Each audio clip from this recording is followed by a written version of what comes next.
Hello everyone. आज हम discuss करेंगे MP accommodation control act. MP accommodation control act 1961। आज हम इस एक्ट के इंट्रोडक्शन और एकोमोडेशन क्या होता है इसके बारे में पढ़ेंगे। फर्स्ट ऑफ ऑल, ये जो एक्ट है, ये एक्ट टोटल 7 चैप्टर कंटेन करता है, 51 सेक्शंस कंटेन करता है और साथ ही साथ 2 शेड्यूल कंटेन करता है। इस पूरे एक्ट को हम समझेंगे। सबसे पहले इस एक्ट के नेचर को जान लेते हैं। ये जो एक्ट है ये एग्जिस्टिव इन नेचर है।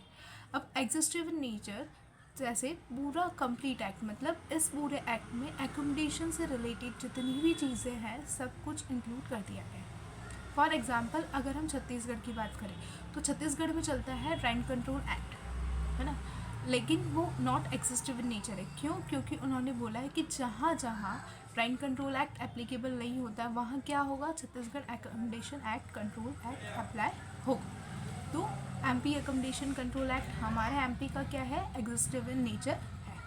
अब ये जो एक्ट है, इस एक्ट को क्या बोलेंगे, तो इसका शॉर्ट टाइटल बोलता है कि इस एक्ट को जो बोलेंगे तो एमपी एकोमोडेशन कंट्रोल एक्ट बोलेंगे। ये कहाँ अप्लाई होगा, तो ये भी इसके short title extend and commencement में बता दिया कि ये एक्ट पहले वहाँ अप्लाई होगा जहाँ पे फर्स्ट शेड्यूल में चीज़ें मैंशन की। धीरे धीरे क्या होगा, स्टेट गवर्नमेंट नोटिफिकेशन के साथ में एप्लीकेबल करती जाएगी। डिफरेंट एरिया, डिफरेंट जगह पे, लोकेलिटी पे ये एप्लीकेबल हो जाएगा। अब हम बात करते हैं कि एकोमोडेशन होता क्या है। ठीक है, तो सेक्शन 2A में बता दिया कि एकोमोडेशन वो होगा। सबसे पहले एकोमोडेशन तो नॉर्मल हम देखें तो हम जहाँ रहते हैं वो है एकोमोडेशन। कोई चीज़ अगर कमर्शियल पर्पज़ के लिए यूज़ की गई है तो वो भी एकोमोडेशन की कैटेगरी में आती है। तो सेक्शन 2A क्या बोलता है, सेक्शन 2A बोलता है कि any building, any part of building, या तो कोई बिल्डिंग या बिल्डिंग का कोई हिस्सा, चाहे वो रेजिडेंशियल पर्पज़ के लिए यूज़ हुआ हो, नॉन रेजिडेंशियल पर्पज़ के लिए यूज़ हुआ हो, वो है एकोमोडेशन। इसमें टोटल 4 चीज़ें बताइए। पहली चीज़ क्या बताइए, any land which is not being use for agriculture purpose, मतलब ऐसी लैंड जो एकोमोडेशन है बस वो एग्रीकल्चर का हिस्सा नहीं होना चाहिए, वो एग्रीकल्चर लैंड नहीं होना चाहिए। दूसरा क्या बोला गया, garden, garage, out houses and apparent building or part of building, मतलब ऐसी बिल्डिंग और ऐसी पार्ट ऑफ बिल्डिंग से जिससे गार्डन, गैरेज, आउट हाउसेस जो अटैच्ड हैं या उससे लगे हुए हैं वो भी किसका हिस्सा होंगे, एकोमोडेशन। थर्ड बोला गया, any fitting affix to such building or part of building more beneficial enjoyment thereof, मतलब उस बिल्डिंग से कोई फिटिंग अफिक्स्ड है वो भी किसका पार्ट होगी, एकोमोडेशन का पार्ट होगी।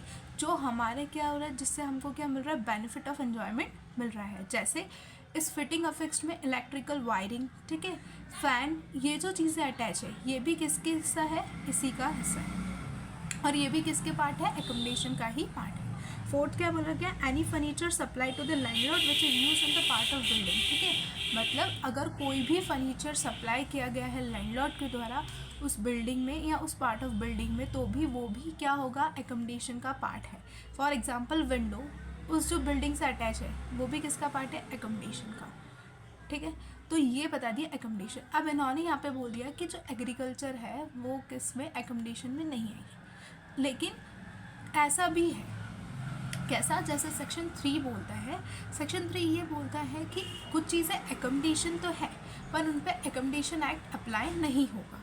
अब ऐसी कौन सी चीज़ें हैं जो इस पर एकोमोडेशन एक्ट अप्लाई नहीं होगा, तो सेक्शन 3 बोल देता है कि ऐसी प्रॉपर्टी जो गवर्नमेंट की है, ठीक है, जहाँ पे गवर्नमेंट की प्रॉपर्टी उस पर एकोमोडेशन एक्ट अप्लाई नहीं होगा, लेकिन अगर गवर्नमेंट टेनेंट है तो क्या होगा, एकोमोडेशन एक्ट अप्लाई होगा। बट अगर गवर्नमेंट लैंडलॉर्ड है तो एकोमोडेशन एक्ट अप्लाई नहीं होगा।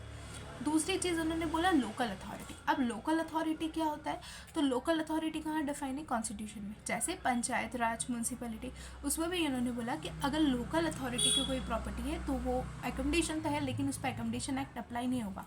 बट एकोमोडेशन एक्ट अप्लाई हो सकता है अगर वो प्रॉपर्टी नॉन रेजिडेंशियल पर्पज़ के लिए यूज़ हो रही है तो क्या होगा, एकोमोडेशन एक्ट अप्लाई नहीं होगा। लेकिन अगर रेसिडेंशियल पर्पज़ के लिए यूज़ हो रही है, हाउस होल्ड पर्पज़ के लिए यूज़ हो रही है तो उस पर एकोमोडेशन एक्ट अप्लाई होगा। थर्ड, उन्होंने कुछ इंस्टीट्यूशंस और मैटरनिटी होम्स की बात करी है, ठीक है, नर्सिंग होम, मैटरनिटी होम, ठीक है, एजुकेशन, चैरिटेबल और रिलीजियस इंस्टीट्यूशन, इन पे भी एकोमोडेशन एक्ट अप्लाई नहीं होगा। लेकिन उन्होंने बोला अप्लाई हो सकता है। अगर आप प्योरली क्या कर रहे हो, उसका प्रॉफिटेबल यूज़ नहीं कर रहे हो। अगर आप उसका प्रॉफिट यूज़ कर रहे हो, उसका कुछ पार्ट भी प्रॉफिटेबल यूज़ में जा रहा है, मतलब आप उससे पैसा कमा रहे हो, तो जितना पार्ट आप उससे अर्निंग कर रहे हो तो वो एकोमोडेशन की कैटेगरी में जाएगा।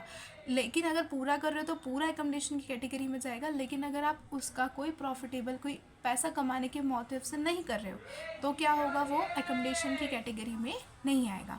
तो ये है एकोमोडेशन, और कौन कौन सी चीज़ें एकोमोडेशन में आएगी और नहीं आएगी। This is all about the introduction और एकोमोडेशन क्या होता है।